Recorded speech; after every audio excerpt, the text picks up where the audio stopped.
Hey family, it's your girl Sandra. Let me go ahead and change this a little bit up. Okay, I think this is good. Okay, so I'm coming back with you today with a little bit of a lighter subject just to talk about my day basically. I realized my other videos I think was coming off a little bit too strong and maybe too strong for y'all liking, so I'm gonna tone it down a little bit. I didn't mean to come off like that in my first few videos, so like I said, bear with me. Okay, so I'm gonna make it as quick today. So today was a really good day. Everybody at work. It was just really, it was good. It was a good day, but it was kind of a stressful day. That's what it was. But today at work, the subject of high maintenance girls came up. And we had this conversation at work before, but today just seemed like it just seemed like we were on this subject for a long time. So we were going around the office.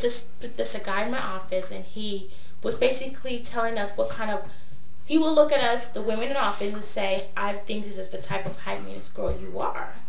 And he said that usually he can just, see somebody for like 30 seconds and realize, who they are and whatever and whatnot. So the title of this video is, on a scale of high maintenance, where do you fall? Where do you stand? What level do you think you're on? My dog is tugging on me because we're playing tug of war with his toys. So, excuse me, like jerking or whatever right now. Anyways, his name is Nestor. 11. But anyway, so back to the high maintenance subject.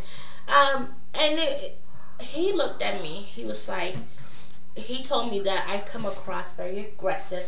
Well, he said passive aggressive. I come off passive aggressive, and I'm also demanding. Like, I don't let nobody tell me no. And when he told me that, it was sort of like no, I don't agree with that. I do let people tell me no. I do, and I don't think I'm very aggressive. I really don't. And as far as the demanding part, I have been told I'm demanding. I have. But my motto is, why settle for less when you can have it all? Right, ladies? Why settle for less, ladies, if you can have it all? It just doesn't make sense, right? So, anyways, that's where I fall in that. Why settle for less? I don't want to settle for less. I want everything that I can have. In a reasonable sense, if you can have it, why not go after it? It's just like chasing your dreams. For me, when I want something, it's like I'm chasing my dream. So he said I come across aggressive and whatnot. And you know what? I've been told that also. I have been told that also. That's why a lot of people say, Sandra, you're not meant to work in a customer service world because of your aggressiveness. And I really disagree with that. I really do.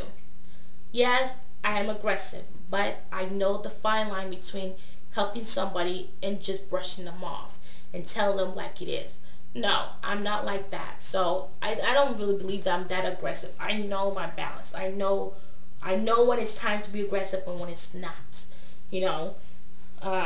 I used to work for a collection agency, and when you're doing collection, you gotta be aggressive. You gotta be straight to the point, blunt. You have to. Otherwise, you get run over by all these customers who tell you, yes, I'll pay you, but then they don't end up paying you, You have to be aggressive and blunt with these people. But prior to my collection world, I've always been the way I am. Very aggressive. Okay? Like, I don't like nobody risking my money. I don't. If you tell me you're going to pay me back, you're going to pay me back. And you will pay me back in full. Honey, thank you. Not partial payments, in full. Okay? When you say the word borrow, when you tell me, let me borrow, can you lend me? Can I have? And if you say, I will pay you back, and if you give me a time frame of when you will pay me back, well, honey, I expect the full amount on the day you told me you'll pay me back. The full amount. And if you don't have it, honey, if you don't have it then okay. And if you don't have it, that's fine. That is fine. But if you don't have it, honey, that's fine. It's okay that you don't have my money in full. Just tell me. Hey, can you extend it? Extend that. But anyways, it's beside the point. So when I got my job that I have right now, because I work at a lawn care company, the general manager said, you know what, I want to hire you because you know what, he didn't even know me. He never met me. He never talked to me. I came back from my second interview. He said, from the way you are sitting, and the way you present yourself, and the way you talk, and even just my overall aura, he said he knows it's the best position for me because I'm aggressive. And he said the way I answered his questions was straight to the point, was not around the bush. It was like, he asked me, he said, why do I think I'm best? Why does he asked me this, why do I think I'm best, I am good for the position? I said, because I've had this, I told my straight, I said, you know what? I will never know if I'm best for this position because I've never been in this position. I've never audited. I've never done auditing before. Never done auditing. And I said, and I've never had to keep up with the pace of auditing. So, as far as do I think I'm best for this position, I think with the training, with good training and good support, yes, I will be the best for the position. And you know what? He said that's the best answer he heard all day. Because everybody who told him was like, yeah, I really do. I think I'm good for this position because of my background this. And he didn't hire them. He said, my answer was the answer he was looking for. Because nobody knows if you're going to be good at some position unless you actually get into the field.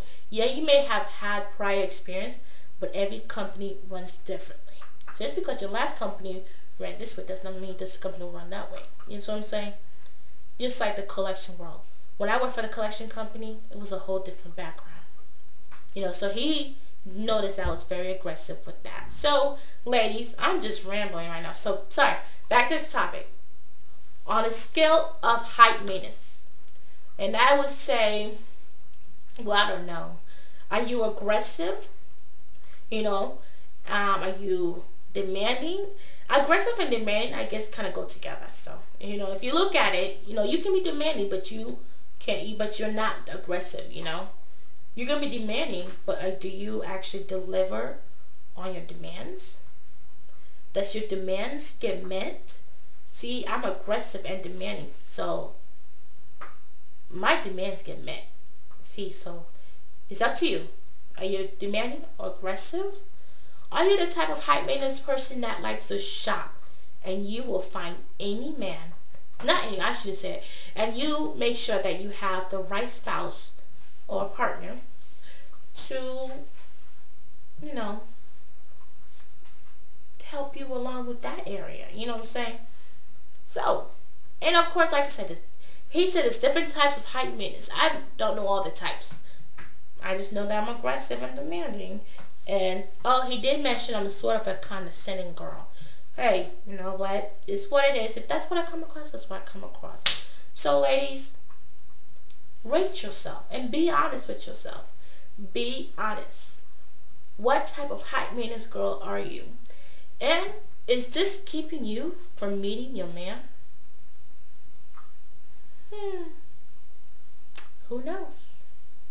So, on a later day, I'll catch you guys, and maybe I'll be back later on. Love you. Bye, family.